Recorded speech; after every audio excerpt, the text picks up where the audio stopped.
Ya, selamat datang di modul mata kuliah Manajemen Infrastruktur. Pada modul kali ini kita akan membahas bagian kedua dari arsitektur jaringan.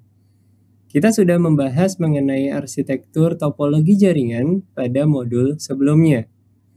Pada modul ini kita akan membahas mengenai desain jaringan, ya, yaitu terdiri dari dua, yaitu three-layer hierarchical network dan juga campus network.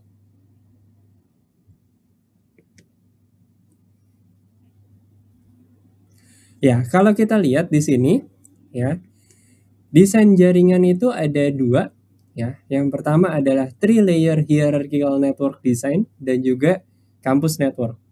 Tujuannya apa?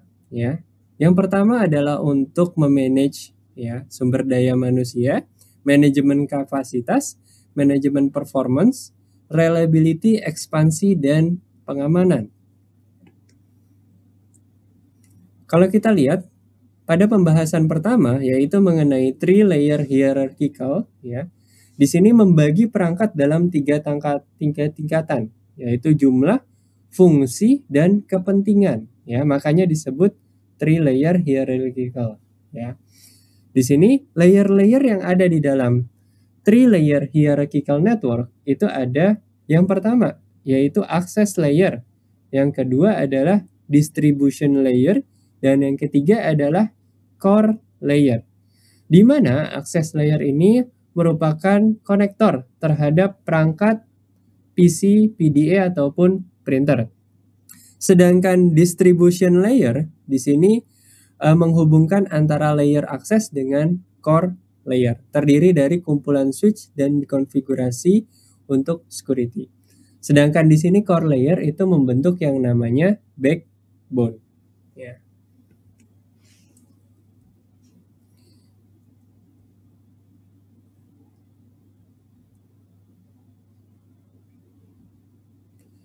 Ini adalah gambaran mengenai three-layer hierarchical network. Pada bagian core layer, kita tahu di sini ada high speed ya, one switch, di mana di sini adalah semua perangkat-perangkat berkecepatan tinggi ya, di mana dia mentransmisikan data secara cepat. Sedangkan di sini ada distribution layer ya. Di sini kita lihat ada perangkat router yang itu merupakan berada di OSI layer, yaitu network layer. Lalu ada layer switch ya, terus ada bridge dan ada firewall. Dan di bagian distribution layer ini mulai ada pengamanan di sini. Kalau bisa kita ibaratkan core layer itu seperti jalan tol ya. Sedangkan distribution ini udah mulai jalan-jalan protokol atau jalan-jalan kota ya. Sedangkan access layer ini udah mulai jalan perumahan ya, karena langsung ke perangkat device yang kita miliki. Nah, di sini ilustrasi three-layer hierarchical ya. Gambarannya adalah seperti ini. Nah, berikutnya adalah access layer ya. Kalau kita lihat yang dapat dilakukan di dalam access layer yaitu yang pertama, kita melakukan konfigurasi MAC address filtering ya. Jadi karena udah di jalan-jalan kota, udah di jalan-jalan perumahan, maka ada filter-filternya. Harus paket-paket mana saja yang bisa lewat di sini. Bandwidth-nya juga mungkin kecil. Bandwidth bisa kita ibaratkan sebagai lebar jalan ya. Karena dia juga difilter di sini. Terus mengatur bandwidth dari switch-nya, membuat segmentasi untuk menghindari collision atau tabrakan di dalam jaringan. Nah, di sini di dalam distribution layer yang dapat dilakukan adalah yang pertama adalah pemisahan traffic antara high speed ya dengan local traffic ya. Yang berikutnya adalah penyambungan segmen jaringan ya, ekspansi switch dan VLAN. Lalu berikutnya ada namanya QoS atau quality of service, yaitu untuk memprioritaskan paket-paket jaringan. Jadi dengan dibaginya 3 layer ini, kita bisa mengetahui atau memahami di mana kita bisa melakukan pekerjaan filtering misalnya. Di mana kita bisa melakukan pekerjaan menambah kecepatan bandwidth ya misalnya. di mana kita bisa menerapkan security proses apakah di distribution layer atau di access layer atau di misalnya core layer ya. Jadi masing-masing itu memiliki tingkatannya. Ya, di distribution layer ini selain dari QoS kita juga bisa melakukan yang namanya packet filtering dan autentifikasi perangkat. Nah, pada core layer ya biasa kita sebut sebagai backbone ya. Tidak dilakukan manipulasi paket dan implementasi security ya. Karena di sini terdiri dari switch yang berkecepatan tinggi. Bayangkan kalau di jalan tol ada lampu merah ya, ada filterisasi. Ya, itu akan menghambat ya laju dari kendaraan. Nah, di sini makanya core layer itu adalah bisa kita bilang sebagai suatu yang ya bandwidth-nya besar, ya kita bebaskan semua lewat karena memang itu adalah jalur transmisi. Tapi ketika udah masuk distribution layer itu udah mulai filtering. Ya. Jadi faktor penting dari desain core yang pertama adalah load sharing, yang kedua adalah high reliability, dan yang ketiga adalah low latency, dan kecepatan itu adalah faktor yang memang diutamakan pada core layer. Nah, kita beranjak ke yang namanya desain lain, yaitu namanya adalah campus network. Ya. Di sini campus network adalah jalur berkecepatan tinggi yang menghubungkan antara lokal area network yang berada di dalam gedung dengan jangkauan radius area tertentu. Ya. Nah, point of view ini berorientasi tidak seperti dengan three-layer hierarchical network ya, yang harus tersusun secara hierarki mulai dari core layer, distribution layer, dan access layer. Di sini campus network lebih mengedepankan kepada fungsionalitas dengan membaginya menjadi dua, yaitu host to switch connection ya, dan juga switch to router connection ya. Jadi ada dua, yaitu host to switch connection dan switch to router connection.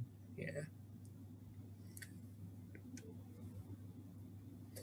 Kalau kita lihat di bagian ini ya, ada terbagi menjadi dua, yaitu host to switch ya. Bisa kita ibaratkan sebenarnya host to switch itu yang nempel kepada user atau klien, atau pada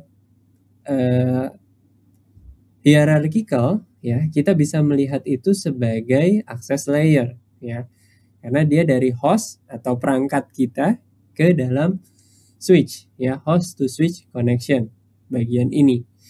Lalu ada yang namanya switch to router ya, di mana masing-masing switch yang berhubungan sama klien atau user atau perangkat akhir itu akan berhubungan dengan yang namanya router. Router ini bisa kita ibaratkan sebagai distribution layer.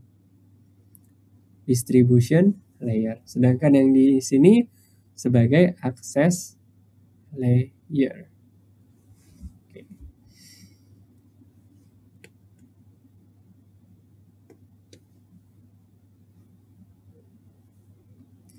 Nah, kalau kita lihat host to switch connection di sini, segala metode yang digunakan untuk menghubungkan antara perangkat dengan switch ya. Biasanya lemari switch dan access point pun itu sebagai media kita untuk berinteraksi dengan server ya. Tapi kita lewat switch terlebih dahulu, kita lewat access point terlebih dahulu, bisa juga kita lewat yang namanya controller terlebih dahulu ya. Dan di sini ada namanya patch panel ya, dan peralatan-peralatan ditempatkan pada tiap lantai. Ya, ini gambaran secara fisiknya. Lalu berikutnya ya, selain host to switch connection, ada namanya switch to router connection ya. Bagian dari ini adalah kalau kita ibaratkan sebagai distribution layer ya. Biasanya kabel fiber optik ya dari switch masing-masing gedung misalnya ke data center ya. Ini adalah switch to router connection. Biasanya dia memiliki kemampuan yang lebih tinggi dibandingkan host to switch connection. Karena dia melayani banyak user kan, banyak switch yang harus dia layani.